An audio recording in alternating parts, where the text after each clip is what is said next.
ఢిల్లీ మెప్పు కోసం ఇన్ని రోజులు బూతులు తిట్టిండు కదా.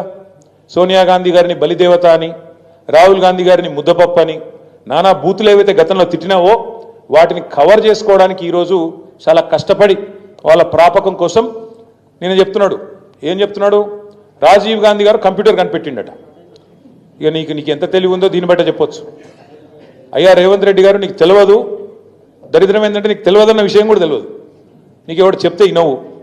కంప్యూటర్ కనిపెట్టింది రాజీవ్ గాంధీ, రాహుల్ గాంధీ కాదు నాయన, చార్లెస్ బ్యాబేజ్ అన్నట్టు ఆయన. పాపం ఆయన కనిపెట్టిండు. ఆయన బాధపడుతున్నాడు, ఎక్కడున్నాడు కానీ ఆయన ఆత్మ అది బాధపడతా ఉన్నది. రాజీవ్ గాంధీ గారు భారతదేశానికి కంప్యూటర్ పరిచయం చేసినట్టాడు. రాజీవ్ గాంధీ గారు కంప్యూటర్ పరిచయం చేయలేదు భారతదేశానికి. 1955లోనే టాటా గ్రూప్ వాళ్ళు బొంబాయిలో మొట్టమొదటి కంప్యూటర్ను వాళ్ళు తీసుకొచ్చినారు. ఇది నీకు తెలియదు. ఆ రోజు రాజీవ్ గాంధీ గారికి 10 ఏళ్ళలో 12 ఏళ్ళలో. ఇది నీ తెలివి, ఇది నీకున్న పరిజ్ఞానం.